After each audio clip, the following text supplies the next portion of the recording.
Vamos al otro lado, Anselmo Pestana. ¿Qué tal? Muy buenos días, señor Pestana. Hola, buenos días, Patricia. Gracias por atendernos. Estábamos hablando en la mesa de tertulia de ese traslado que se va a producir, anunciado por el Ministerio del Interior, de unas 1000 personas a la península. ¿Se sabe ya cuándo? Yo primero señalar una cosa para aclarar, ¿no? Los traslados en ningún caso los hace el Ministerio del Interior. Eso es una responsabilidad del Ministerio de Inclusión, Seguridad Social y Migraciones, y nos permite la gestión a centros que tiene el Estado en el resto del Estado español, fundamentalmente en la península. En este caso el Ministerio del Interior no se puede acusar ¿no? Lo que hace es un chequeo para hacer un seguimiento de esos perfiles, asegurar perfectamente que esos perfiles pero ese chequeo no hace que sea el responsable de las derivaciones. Por tanto, no se puede acusar al Ministerio de estar ni organizando ni vetando, ¿no? Eso no es así, ¿no? No es exactamente así. Bueno. Cada ministerio tiene su competencia y, por tanto, sí es fundamental también, además, aclarar. Tengo algo de retorno, me impide no se seguir un poquito el hilo. Gracias. Vamos a ver, decía que en cuanto a los números que di ayer, estamos hablando de personas o que bien han sido repatriadas o bien han sido derivadas a los recursos del Ministerio del Interior, de Migraciones en Península, o bien personas que, teniendo documentación suficiente, pueden circular en la medida en que lo podemos hacer el resto de residentes en Canarias y en el Estado español, ¿no? Obviamente, si hay restricciones a la movilidad, restricciones que nos obligan también a los ciudadanos canarios, pues también obligan a los migrantes que quedan en Canarias. Y por eso en las últimas fechas ha habido pues esas limitaciones a la movilidad, pero que nos vienen impuestas a todos, no a los inmigrantes, ¿no? Y bueno, en las reuniones con las autoridades canarias, con todas las autoridades canarias, autonómicas, insulares y locales, se ha venido explicando los datos, ¿no? Entonces, bueno, en fin, a veces yo no entiendo algunos discursos, pero bueno, algunos han querido tener un relato que no se correspondía con la realidad, porque en las reuniones que tuvimos con representantes de las distintas administraciones se fue explicando esos datos que se iban produciendo, ¿no? Señor Pestana, ¿sigue teniendo problemas para escucharnos o nos oye con más claridad ahora? Ahora mejor, no tengo, bueno, me llega un poquito de retorno de todas maneras, pero bueno. Bueno, porque si usted quiere colgamos y volvemos a intentar esa conexión para mejorar la comunicación con usted, como usted nos diga. Venga, mejor, porque el retorno siempre te dificulta un poco seguir el hilo. Lo agradezco. Bueno, vamos a intentarlo de nuevo con el delegado del Gobierno. Vamos a darle unos minutos para que esa conexión sea mejor y pueda entendernos con más claridad. Hacía referencia el señor Pestana que la orden no es del Ministerio del Interior, que no es quien tiene que tramitar esos regresos, pero es cierto que el Gobierno de España tiene unos procedimientos y a petición del Ministerio de Migraciones, el Ministerio del Interior autoriza que se produzcan esos traslados, ¿no? Y aparte es que la respuesta la da quien la da, a menos que haya una descoordinación total y absoluta entre ministerios y no se den los datos unos a otros, es absurdo que se dé una respuesta totalmente contradictoria a lo que se está trasladando aquí. Y por supuesto que yo no dudo de que el señor Pestana haya dado la información adecuada a las autoridades canarias de las distintas islas en todo momento, no lo dudo. Pero claro, el problema es ese, la diferencia de discurso en Madrid y aquí. Es que hasta ahora no hemos tenido esa información, ya la tenemos y en base a eso se puede trabajar de otra manera. Sí, es la aclaración del procedimiento y de la competencia, quién la tiene para ejecutar o desempeñar algunas de las situaciones que estamos analizando. Esto viene posiblemente, y la descoordinación a la que apunta Ana, María Luisa Rosalena sostiene desde hace tiempo que hay una, digamos, dicotomía entre ambos departamentos, entre el Ministerio del Interior y el de Migraciones. Y ella cree que ahí se produce una colisión que efectivamente da lugar a situaciones como las que estamos comentando. Vamos a volver a recuperar, si les parece, esa conexión con el delegado del Gobierno. ¿Qué tal? Muy buenos días, señor Pestana, de nuevo. Buenos días de nuevo, Patricia. Bueno, mejor ahora. mucho mejor. Ahora a ver si funciona mejor y nos escucha con más claridad. Ayer dio usted datos importantes para aclarar que no se está produciendo situaciones de inseguridad en las islas, sobre todo que acogen a migrantes por delincuencia. De hecho, daba ese dato de 45 delitos, sobre todo relacionados con agresiones entre los propios migrantes y algunos robos y hurtos. Es importante que la población entienda que no aumenta la delincuencia porque haya presencia de migrantes en las islas. Bueno, dimos los datos globales del año 2020. Esos datos arrojaban una disminución de cerca del 12% de la criminalidad, de las infracciones penales en Canarias. Es un dato, bueno, viene acompañado también con la dinámica de una reducción de la actividad económica y es normal que eso ocurra. Hicimos un esfuerzo que no suele estar en las estadísticas, especialmente en el área de Policía Nacional, que es donde se concentra más población y también buena parte de los migrantes, para ver qué delitos habían cometido y se hablaba de en torno a 120 delitos, de los cuales 60 eran de falsedad documental y en torno a 40-45, dimos la cifra superior, 45 afectaban realmente a seguridad, temas de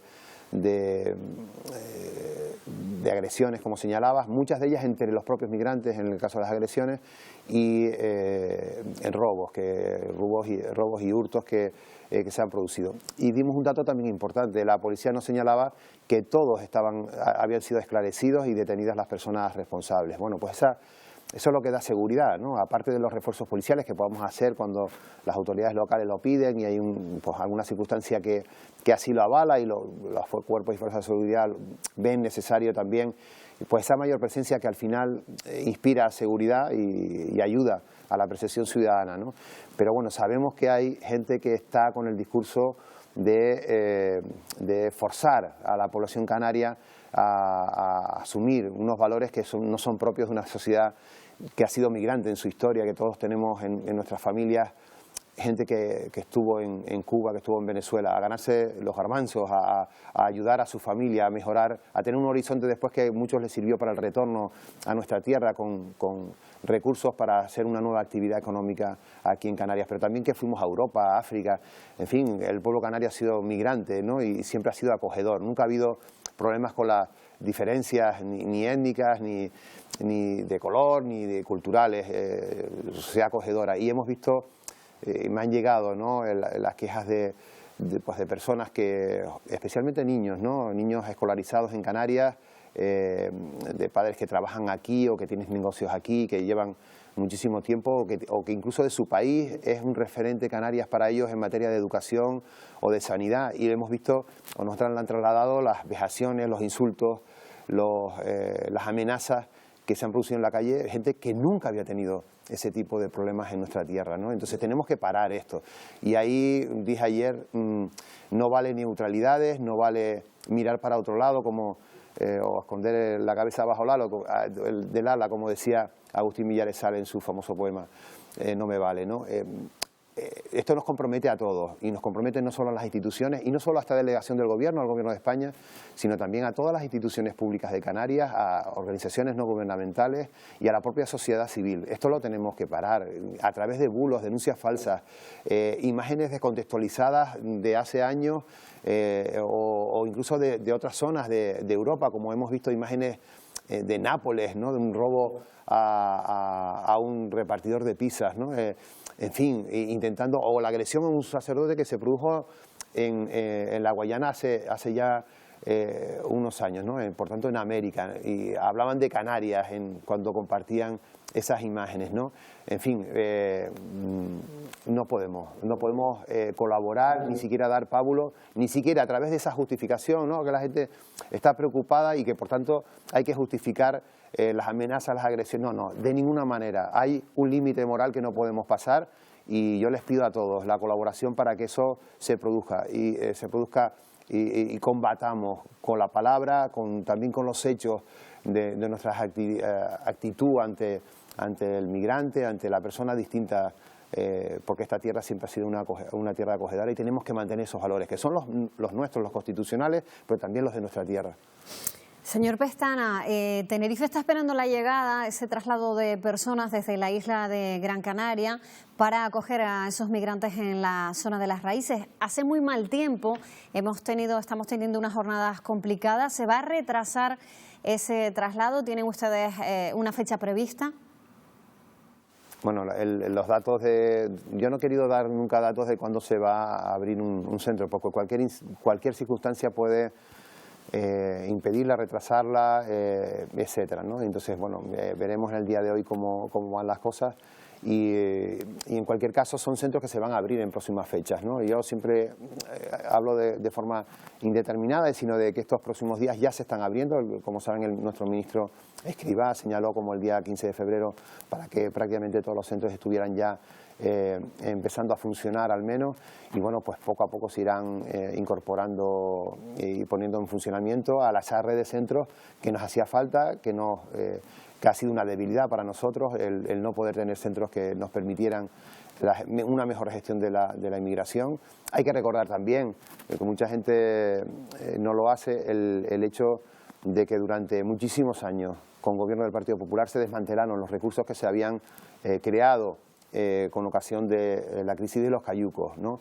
Y a veces, pues, en fin, no asumen esa responsabilidad de decir, bueno, pues no nos dotamos a Canarias de los recursos suficientes para tener capacidades para responder a un flujo migratorio cuando se produce. Pero sabemos que se produce en cada X tiempo. Les pasó al Partido Popular una vez, nos ha pasado, esta es la segunda vez que nos pasa gobernando al Partido Socialista y seguramente volverá a ocurrir en el tiempo. Vamos a intentar con toda la gestión mejorar la acogida aquí, pero también el control en frontera, en las salidas en África, reforzando las patrulleras que tenemos allí, desplegadas conjuntamente con esos países, e intentar que el problema no nos llegue, que de alguna manera haya más cooperación de Europa en África, que haya más control allí, que haya también mayores posibilidades de devolver. Mucha de la migración que está llegando a Canarias es migración económica que no tiene amparo en nuestra legislación. Nosotros tenemos obligaciones internacionales para acoger a las personas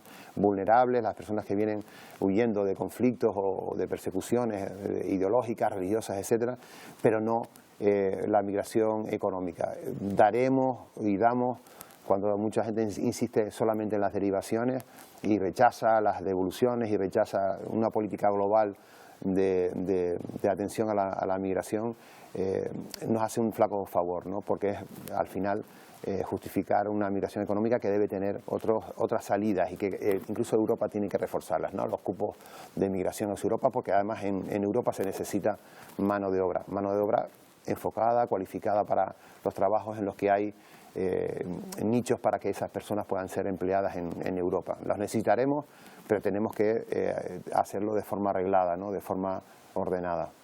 Se ha generado mucha incertidumbre, sobre todo por lo que pasa con esas personas una vez se cumplen esas 72 horas estipuladas. Pueden circular con libertad, evidentemente no han cometido ningún delito, pero no todos cuentan con la documentación necesaria ni para volver a sus países ni para salir a otros puntos de la península. Entonces, eso quizás es el aspecto, el punto de vista que no nos queda tan claro, ¿no? ¿Qué pasa con esas personas? Porque muchas de ellas, si no se quedan en el recurso, ¿qué hacen? Para volver a su país no tienen ningún problema. Con su documentación nacional pueden volver a su país. Y ha ocurrido. Sé de fechas recientes que 9 magrebíes han vuelto a Marruecos con su documentación, voluntariamente, ¿no? Bien, pues eso es lo que ocurre. Las personas que no tienen documentación suficiente no pueden seguir al resto del Estado español, porque tendrían que tener al menos el pasaporte de su país, pero lo pueden obtener en sus consulados que tienen en Canarias. De hecho muchos los consiguen de esa manera y circulan, ¿no? Y pueden después circular. Pero recordar una cosa, la mayoría de ellos, los que no pueden tener el amparo de nuestro país en el reconocimiento de alguna de las figuras de asilo, de refugio, etcétera, de protección internacional, tienen una orden de expulsión que tiene una validez de 5 años y en cualquier momento, en cualquier lugar, aquí en Canarias, en Península, en el resto del territorio europeo, pueden ser expulsados y devueltos a su país de origen o de tránsito. Pues Anselmo Pestana, delegado del Gobierno en Canarias, muchísimas gracias por atendernos. Gracias a ustedes. Un abrazo a todos. Que tengan buena mañana.